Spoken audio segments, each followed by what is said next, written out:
জননেতা জনাব মোহাম্মদ নুরুল ইসলাম বুলবুল এমপি বক্তব্য রাখছেন। জননেতা জনাব মোহাম্মদ নুরুল ইসলাম বুলবুল এমপি।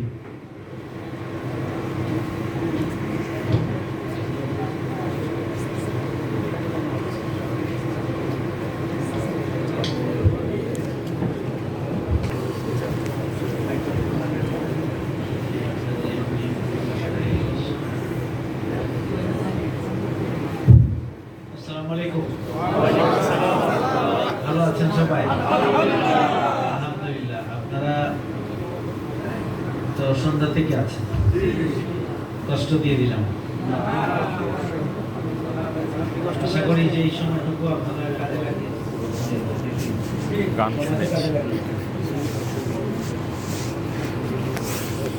আমরা মূলত আমি এই প্রোগ্রামটি নিয়েছিলাম দায়িত্বশীলদের পক্ষ থেকে বলা হয়েছিল, আমি বললাম নিয়ে নেন। 2 দিন আগেই ধানমন্ডি জোনের প্রোগ্রামে আসছিলাম। 2 দিন মানে গতকালকের আগের দিন 10 তারিখে, আর ওই দিনই 13 তারিখের প্রোগ্রাম নেওয়ার জন্য বলেছিলাম। আবার বহুদিন ধানমন্ডি আসা হয়নি, কালকেও ধানমন্ডি আসছিলাম এবং অফিসে অনেক সময় অফিসে ছিলাম। যাই হোক, ধানমন্ডি জোন দায়িত্বশীলদের সাথে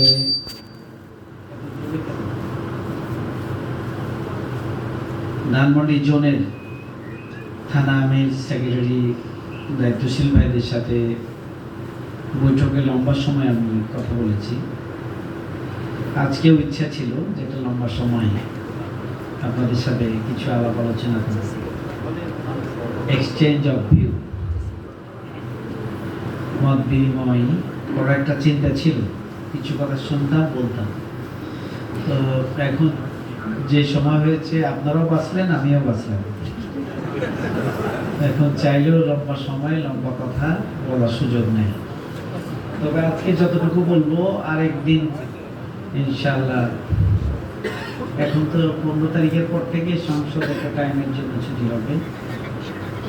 ধানমন্ডিকে আমরা এই গতিতে, এই জোনকে, এই আসনকে আমরা এই গতিতে দেখতে চাই না। এই গতির পরিবর্তন আমরা চাই। এই পরিবর্তনের জন্য যত সময় দেওয়া দরকার দেব ইনশাআল্লাহ। ইনশাআল্লাহ আজকে যেহেতু লম্বা কথা হবে না, তো এখানে ভাড়া কত লাগছে? হ্যাঁ, 20,000। টেনশনে আছেন যে ভাড়া কোনো অসুবিধা নেই, ঠিক আছে। ভাড়া কমই আছে, 20,000 টাকা ভাড়া।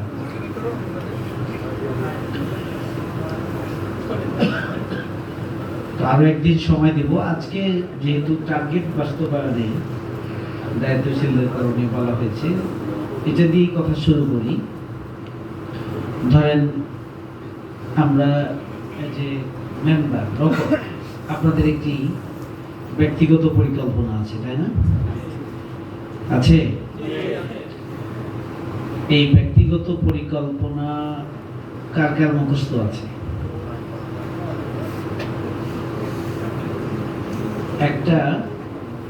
একজন রোকনের একটি অধ্যয়ন পরিকল্পনা আছে। এটা মাস ভিত্তিক অধ্যয়ন পরিকল্পনা। একজন রোকনের একটা দায়িত্ব ভিত্তিক পরিকল্পনা আছে। যেমন আপনি যদি ওয়ার্ড সভাপতি হন, তাহলে আপনার একটা পরিকল্পনা আছে। আপনি যদি থানার কর্ম পরিষদ সদস্য, তাহলে আপনার একটা পরিকল্পনা আছে। থানা আমির যদি হন, তাহলে থানার পরিকল্পনা। তাহলে 3টা পরিকল্পনা, 3টা লক্ষ্যমাত্রা আছে। এখন এই 3 পরিকল্পনার টার্গেট সমূহ বাস্তবায়ন হচ্ছে একজন রোকনের দায়িত্ব কর্তব্য। আপনি শপথ নিয়েছেন শপথের পরের দাবিটাই হচ্ছে আপনি প্রত্যেকটা সূচকের মান উত্তরোত্তর বৃদ্ধি পেতে থাকে। প্রত্যেকটা সূচকের মান উত্তরোত্তর বৃদ্ধি পেতে থাকবে। সূচকগুলো কি? জ্ঞানগত দিক থেকে, আত্মশুদ্ধি বা আধ্যাত্মিক দিক থেকে, এরপরে আমল আখলাক মুআমালা, অর্পিত কর্তব্য পালন, দায়িত্ব পালন, ইখলাস, খুলুসিয়াতের দিক থেকে, ত্যাগ এবং কোরবানির দিক থেকে আপনার ডেভেলপমেন্ট, এটা একটা সূচক। পাশাপাশি দিনকে জীবন উদ্দেশ্য হিসাবে গ্রহণ করার ক্ষেত্রে আপনার যে মান, আর সর্বোপরি শিবদাত আল্লাহ ওমান আহসানু মিনাল্লাহি সিব, আল্লাহ রঙের রঙিন হও, আর তার রঙের চেয়ে উত্তম রঙ আর কার হতে পারে। এই যে সূচকগুলোর কথা বললাম, শপথ নেওয়ার পরে প্রত্যেকটি সূচকের মান উত্তরোত্তর বৃদ্ধি পেতে থাকবে, এবং এটার জন্য একটা মাইল ফলক হচ্ছে ব্যক্তিগত রিপোর্ট।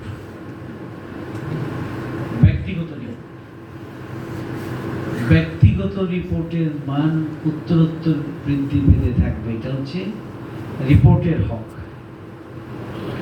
আল্লাহ রাসূলের বক্তব্য হচ্ছে, যার আজকের দিনটি গতকালকের চেয়ে উন্নত হলো না, তার জন্য ধ্বংস অনিবার্য। তাহলে আমার প্রতিদিনের চাইতে সুন্দর হতে হবে।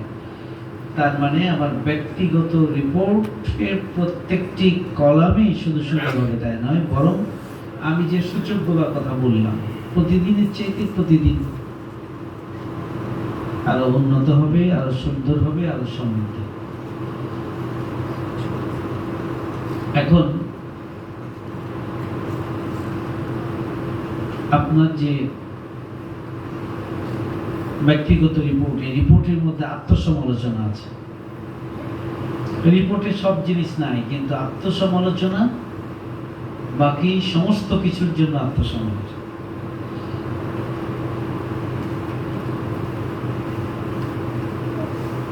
গভীরভাবে আত্মসমালোচনা, আল্লাহকে হাজির নাজির জেনে যিনি প্রতিদিন করেন, তার জীবন সুন্দর হতে বাধ্য, তার জীবনে সবগুলো সূচকের উন্নয়ন হতে বাধ্য, তার জীবন সমৃদ্ধ হতে বাধ্য, তার জীবন শপথের দাবি পূরণের দিকেই এগিয়ে যাবে। সদা তৎপর থাকবে, সক্রিয় থাকবে, স্বতঃস্ফূর্ত থাকবে, আন্তরিক থাকবে, কৃতজ্ঞ থাকবে, এবং একামতের দিনের এই কাফেলায় সে সবসময় একামতের দিনের কাফেলার কাজের সাথেই নিজের প্রশান্তি খুঁজে পায়। এই কাফেলার কাজের সাথেই আমার প্রশান্তি, এই কাফেলার সফলতা আমাকে উজ্জীবিত করে, এই কাফেলার কোনো ক্ষতি ত্রুটি দুর্বলতা আমাকে ব্যথিত করে। আমি সব শান্তি খুঁজে পাই এখানে।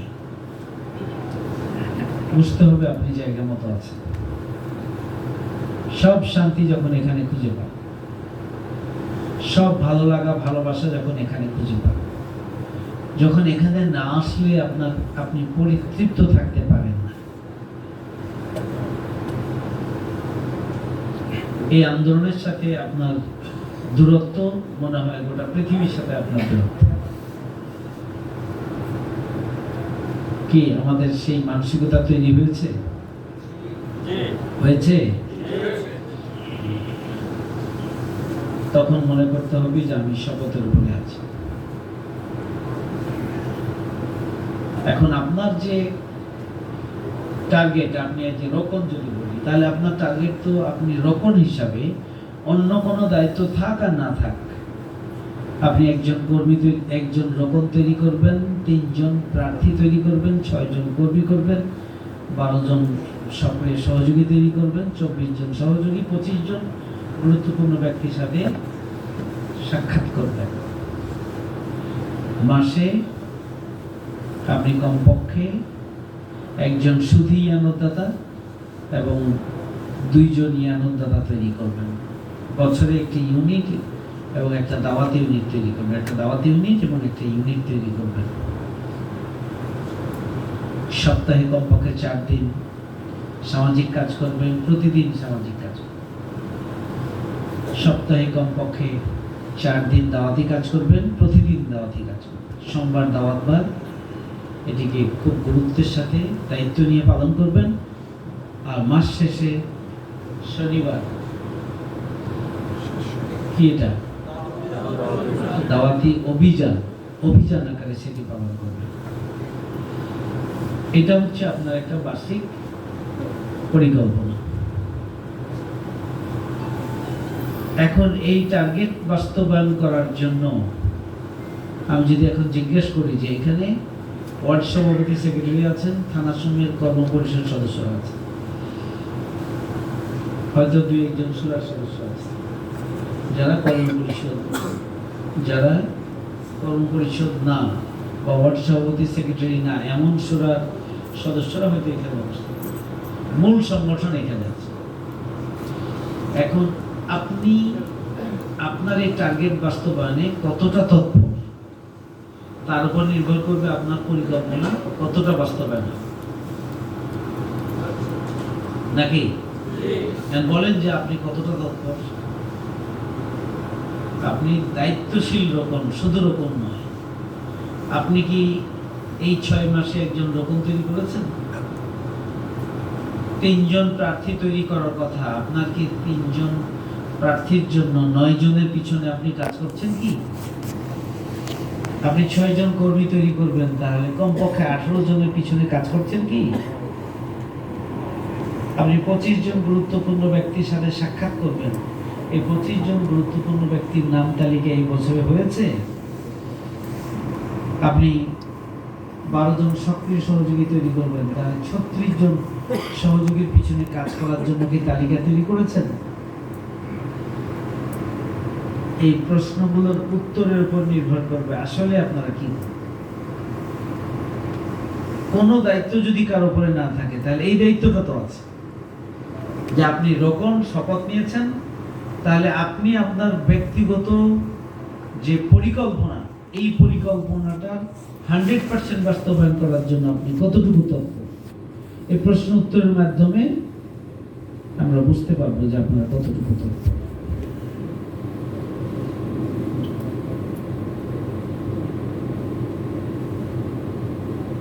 আপনি একজন কর্মপরিষদের সদস্য, আপনার অধস্তন সংগঠন তত্ত্বাবধানের দায়িত্ব আছে না? তার অধস্তন সংগঠনকে আপনি তত্ত্বাবধান করবেন। এই তত্ত্বাবধানটা আপনি কিভাবে করছেন? আপনি কর্মপরিষদ সদস্য হিসেবে আপনার 2 ধরনের গুরুত্বপূর্ণ কাজ আছে। একটা হচ্ছে তত্ত্বাবধান, মনিটরিং, কেয়ার টেকিং, এটা একটা সুপারভিশন। আর একটা কাজ হচ্ছে আপনি একজন কর্মপরিষদ সদস্য হিসেবে আপনার উপরে 1, 2, 3টা বিভাগ আছে। কারো বাইতুল মাল আছে, সমাজ কল্যাণ আছে, HRD আছে, প্রচার আছে, তথ্য বিভাগ আছে। এইরকম আমাদের অনেকগুলো বিভাগ আছে না? তাহলে প্রত্যেকটা কর্মপরিষদের জন্য আলাদা আলাদা 2টা 3টা করে, মিনিমাম 3টা করে বিভাগ আছে। এখন আপনাদের উপরে কোনো বিভাগ নাই, এমন কোনো কর্মপরিষদ আছেন যে কোনো বিভাগ নাই? কেউ আছেন নাকি? থাকলে হাত ওঠান যে আমার কোনো বিভাগের দায়িত্ব নেই।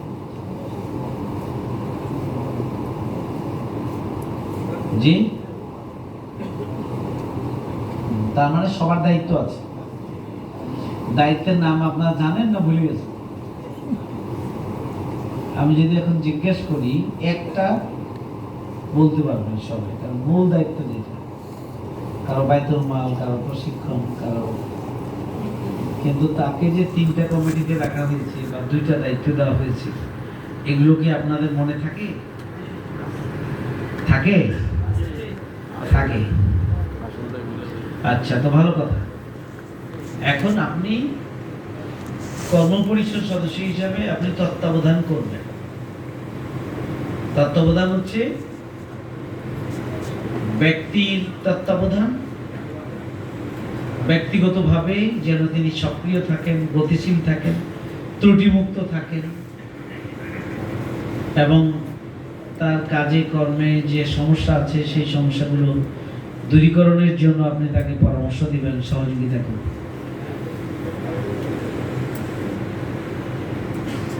আর আরেকটা হচ্ছে তত্ত্বাবধান অর্গানাইজেশনকে আমি তদারক করব। তাহলে আপনার আন্ডারে 1টা 2টা ওয়ার্ড দায়িত্ব, তত্ত্বাবধানের দায়িত্ব থাকে, তাই না? কারো 3টা থাকে। আচ্ছা, এখানে কেউ আছেন কি যাদের ওয়ার্ড তত্ত্বাবধানের দায়িত্ব নাই? এটা থাকার কথা না। আমরা যে সংগঠনে কর্মপরিষদ সদস্যদেরকে বিভাগীয় দায়িত্ব দিই আর ওয়ার্ড সংগঠনের তত্ত্বাবধানের দায়িত্ব দিই, তাই না? দায়িত্ব দিই। এখন আপনি এই যে ওয়ার্ড তত্ত্বাবধান, এটা কিভাবে করছেন? ব্যক্তির তত্ত্বাবধান এটা কিভাবে করছেন? ব্যক্তির তত্ত্বাবধানের জন্য ব্যক্তিগত যোগাযোগের কোনো বিকল্প নেই। ব্যক্তির তত্ত্বাবধানের জন্য ব্যক্তির আপদ মস্তক, এই যে এখানে যেগুলো আছে, আমি সবার আপদ মস্তক সম্পর্কে জানলাম, সুলতান ভাই সহ।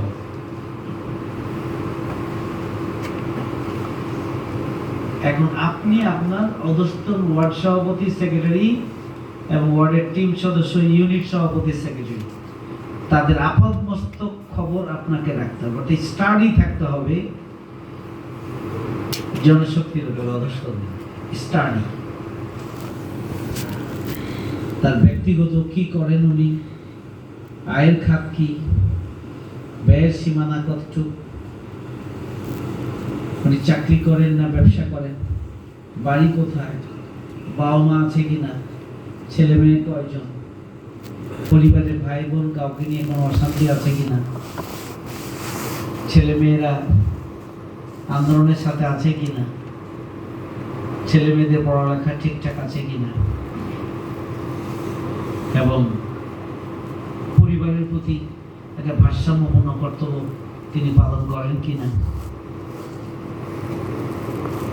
সারাউন্ডিংস যাদেরকে উনি পরিচালনা করেন তার অধস্থ, তাদের সাথে তার সম্পর্ক ভালো কিনা,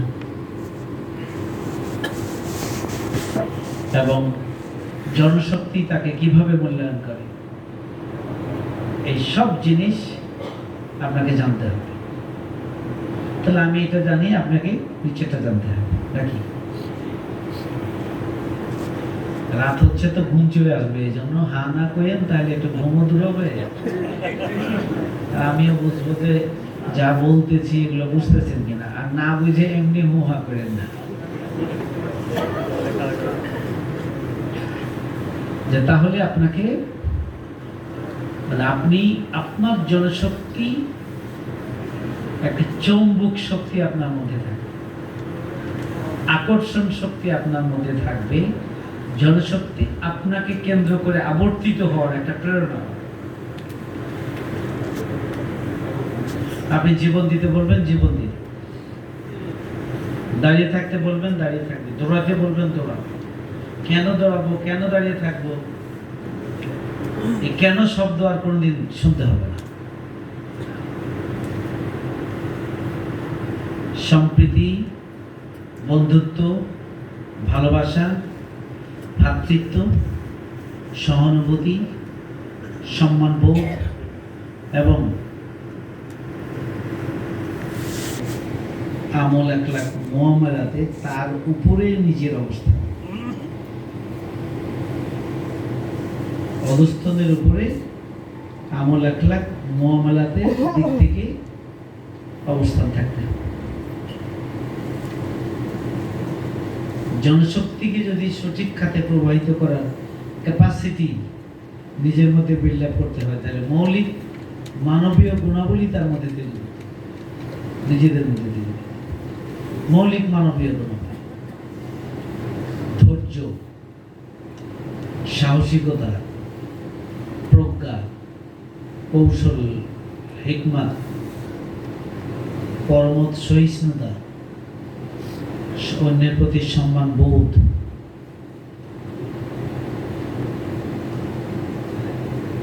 নিষ্ঠা এবং অন্যকে আপন করে নেওয়ার মতো শক্তি, এইসব কোয়ালিটিগুলো লিডারশিপের মধ্যে থাকতে হবে। তাহলে যদি আপনার মধ্যে এই কোয়ালিটিগুলো থাকে, তাহলে আপনি আপনার অধস্তনকে গতিশীল রাখতে পারবেন, তৎপর রাখতে পারবেন, কার্যকর রাখতে পারবেন এবং স্বতঃস্ফূর্ত রাখতে পারবেন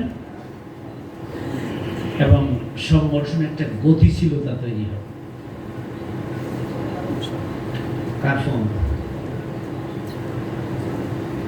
আরেকটা হচ্ছে অধস্তন সংগঠনকে আপনি তত্ত্বাবধান করবেন, সুপারভিশন করবেন। এখন সংগঠনকে সুপারভিশন করার জন্য কিভাবে করবেন? প্রথমত, সংগঠনের অধস্তন সংগঠন একটা ওয়ার্ডের স্ট্রাকচারাল যে প্রোগ্রাম, ওয়ার্ডের এই প্রোগ্রামগুলো হচ্ছে কিনা, সময় মতো হচ্ছে কিনা, মানসম্মত হচ্ছে কিনা। যেমন ওয়ার্ডের টিম বৈঠক, ইউনিট সভাপতি সেক্রেটারি বৈঠক, ওয়ার্ডের পরিকল্পনা গ্রহণ করা, মাসের মাঝখানে ইউনিট সভাপতি সেক্রেটারিদের নিয়ে শর্ট টাইম বৈঠক করা, মানে মাসিক পরিকল্পনার পর্যালোচনা। আবার কর্মী সমাবেশ করা, টিএস অথবা গণসংবেদনী প্রত্যেক মাসে করা, আলোচনা চক্র করা, এরকম অনেকগুলো কাজ ওয়ার্ড সংগঠনে আছে, আছে না? অনেকগুলো কাজ ওয়ার্ড সংগঠনে আছে। এখন আপনি তত্ত্বাবধায়ক, you are the responsible person.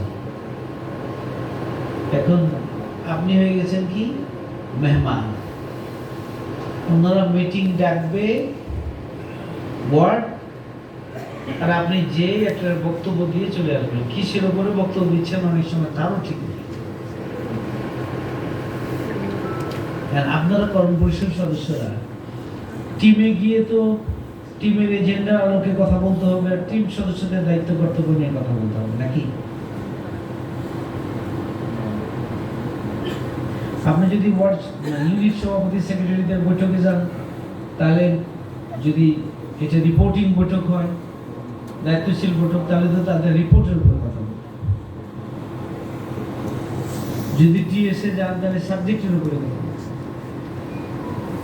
গণসংবেদনী অথবা গণটিএস, তাহলে ওভারঅল মানুষকে সামনে রেখে সাবজেক্টের উপরে কথা বলতে হবে। এখন আমাদের সমস্যা হচ্ছে কি, যে আমরা যারা তত্ত্বাবধায়ক তারা আমরা একটা মিটিংয়ে যাই পরে আসতে চাই আগে, শেষ পর্যন্ত থাকি না, আবার গিয়ে একটা বক্তব্য দিয়ে চলে আসি, যে বক্তব্যের সাথে অনেক সময় বাস্তবতার কোনো মিলই নেই। আপনার কোনো প্রিপারেশন নেই, প্রিপারেশন ছাড়া কোনো মিটিংয়ে যাবেন না। আমি আজকে, আপনি ভাবছেন যে ভাইয়েরও তো আজকে হাতে কাগজ কলম দেখছি, আমার প্রিপারেশন আমি কি বলবো আমার মাথায় আছে, ফুল টাইম 3 ঘন্টা হলে কি বলতাম ওটা মাথায় আছে, আর 1 ঘন্টা হলে কি বলবো সেটাও মাথায় আছে। ঠিক আছে, এটা সুন্দর করে একটা সাজানো আছে। তবে আমি যেখানেই যাই, যে বিষয়ের উপরে কথা বলবো আমি নোটটার সাথে নিয়ে যাই।